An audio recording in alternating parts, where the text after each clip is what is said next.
Myanmar Bangladesh সীমান্তের নিয়ন্ত্রণ এখন আরাকান আর্মির হাতে। आस पड़ोस में उन्हें कोई पता नहीं है कि भारत क्या चीज है। আরাকান আর্মি বাংলাদেশ মিয়ানমার সীমান্তের 270 কিলোমিটার এলাকা নিয়ন্ত্রণে নেয়ার দাবি করে। अभी पता चला कि भाई अराकान आर्मी ने पिछले 1-2 दिन के अंदर कि भाई जितना भी एरिया था जो बांग्लादेश का बॉर्डर था उसको पूरी तरह से कैप्चर कर रखा है। तो मोहम्मद यूनुस ने क्या ये कोई कंसेशन लेना चाहते हैं नरेंद्र मोदी से? अराकान आर्मी एक बुद्धिस्ट आर्मी है और they are dead against these Rohingyas, तो बिल्कुल भी उनको ये पसंद नहीं है। तो अब बोल रहे हैं कि भाई यहाँ पर भी राह की साजिश हो रखी है। तो यहाँ पर मैं एक ही चीज बोलूंगा, भाई क्यों ना हो। अच्छा, वो नहीं दिखाते कि जिन लोगों की पतलूनी उतारी गई थी वहाँ पर, वो क्यों नहीं दिखाते लोग? ये 93,000 जो आर्मी थे वहाँ पर जो पतलूनी उतारी गई थी वो क्यों नहीं बताते ये लोग? मुझे तो रोना भी आ रहा है, लेकिन वो क्यों, ये मैं आपको बता देती हूँ कि जी वर्ल्ड बैंक, यानी कि वर्ल्ड बैंक सभी को पता है वर्ल्ड बैंक जो है उसके बारे में, तो जी वर्ल्ड बैंक ने पाकिस्तान को जो $500 मिलियन का लोन देना था, जी हाँ, वो कैंसिल कर दिया। वहां पे जो उनका कॉटन का बिजनेस था वो तो भारत जा रहा है। इन्फ्लेशन अगले दिन उसकी रिपोर्ट आई है 11.8% बढ़ गया है। उसके खजाने खाली हो रहे हैं। आज 16 आइटम्स उसके ऊपर इंडिया ने बैन कर दिए हैं। रूस ने $630 मिलियन का कर्जा डिमांड कर दिया है। $18 बिलियन का प्रॉफिट भी हमको हो रखा है क्योंकि बांग्लादेश की पूरी गारमेंट सेक्टर को हम ऊपर से उठा रहे हैं। यहाँ पर पता चला कि भाई सूरत वालों ने कम से कम नहीं तो 25% ऊपर करा है अपने आप को प्रॉफिट, और ग्रोथ 25% की दिखाने वाले हैं वो लोग। तो वेल डन यार पाकिस्तानियों, ऐसे ही करते रहो। बांग्लादेश हमारे कितने महाजरीन भारत के अंदर बैठे हैं, ये डॉक्टर यूनुस साहब को कोई अंदाजा नहीं इस चीज का।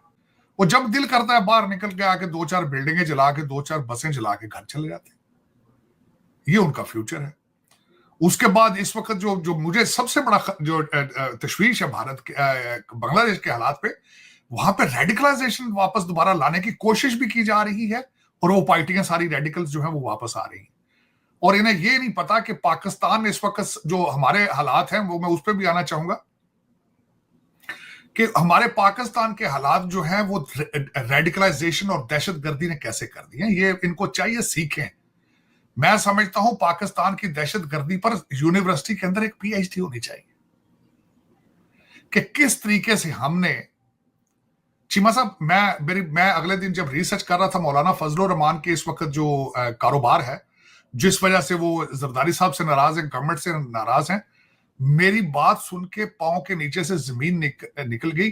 मौलाना फजलुर रहमान साहब के पास 24,000 मदरसे हैं, उनके मालिक हैं वो। 24,000 मदरसे, 18,000 मस्जिद जो मदरसे हैं वो दूसरे सब लोगों के हैं, जो दूसरा पाकिस्तान में सारे मौलवी बैठे हैं। 24,000 मदरसे इनके साथ अटैच है, मौलाना फजलुर रहमान के साथ। और सबसे बड़ी इसमें बात बताना चाहूंगा, 1839 के अंदर ये ब्रिटिश लोगों ने कानून बनाया था कि ये यहां पे सिर्फ इस्लाम की तालीम देते हैं, इनको रेगुलर इंस्टीट्यूशन इनको हम रिकॉग्नाइज नहीं करेंगे। और वो कैसे करें? ना आप उनको इंग्लिश पढ़ा रहे हैं, ना मैथ पढ़ा रहे हैं, ना उनको फिजिक्स केमिस्ट्री पढ़ा रहे हैं। अभी पता चला कि भाई अराकान आर्मी ने पिछले 1-2 दिन के अंदर कि भाई जितना भी एरिया था जो बांग्लादेश का बॉर्डर था उसको पूरी तरह से कैप्चर कर रखा है। अराकान आर्मी एक बुद्धिस्ट आर्मी है और they are dead against these Rohingyas, तो बिल्कुल भी उनको ये पसंद नहीं है। तो अब बोल रहे हैं कि भाई यहाँ पर भी राह की साजिश हो रखी है। तो यहाँ पर मैं एक ही चीज बोलूंगा, भाई क्यों ना हो। आप अगर उल्टे काम कर सकते हो तो भारत नहीं कर सकता। दुनिया भर में इस टाइम पे प्रॉक्सी वॉर चल रही हैं, तो क्या भारत ये प्रॉक्सी वॉर नहीं खेल सकता?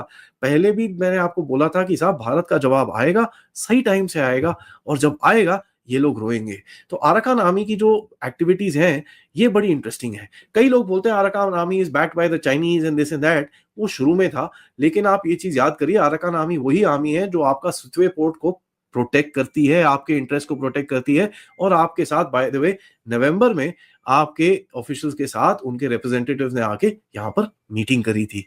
तो कुछ तो गड़बड़ है और कुछ तो इंटरेस्टिंग चीज चल रही है, क्योंकि अननोन गनमैन का कहर अभी बांग्लादेश की दूसरी तरफ से फैलने वाला है। तो बड़ा बोल रहे थे कि हम यहाँ पर ये कर देंगे, वो कर देंगे। अबे अंकल लोगों, दूसरी तरफ देखो, तुम्हारे अंदर अभी बहुत बड़ा छेद होने वाला है। ठहर जाओ, अभी तो गेम शुरू हुई है गाइस, बड़ा मजा आने वाला है। कंगालुओं को भारत से भगाने के लिए जो स्ट्रैटेजी बनी है वो मैंने आपके साथ कल सुबह शेयर करी थी। देखा जाए तो उनका स्टेटस क्या है, जो सोच, मैं थोड़े से अंदर के हालात बताना चाहता हूं कि वो किस डायरेक्शन पे जा रहे हैं। उनका नाम एज उनका स्टेटस है एडवाइजर। उनके पास कोई ओहदा कोई नहीं है अभी तक। और दूसरा, उन्होंने डॉक्टर यूनुस साहब ने अगले दिन तकरीर फरमाई है, बड़ी कंट्रोवर्सल सी। उन्होंने कहा है कि हम रिफॉर्म करेंगे, हमारा काम है रिफॉर्म करना, हो सकता है उसमें 4 साल लग जाए।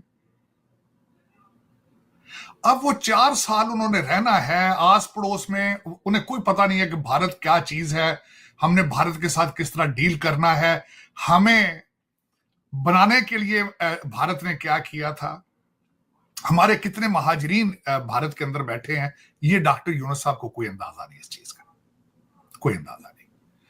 सार्क कंट्री का उन्होंने बिल्कुल आपकी बात ठीक है, ब्लैकमेल करने के लिए उन्होंने ताश का पत्ता फेंका है, इसके अलावा इसकी सूरत इसके बारे में कुछ। और फिर साथ ही उसमें वो कहते हैं कि ये पॉसिबल नहीं है, भारत और पाकिस्तान के रिलेशनशिप की वजह से सार्क आगे ग्रो ही नहीं कर पाया।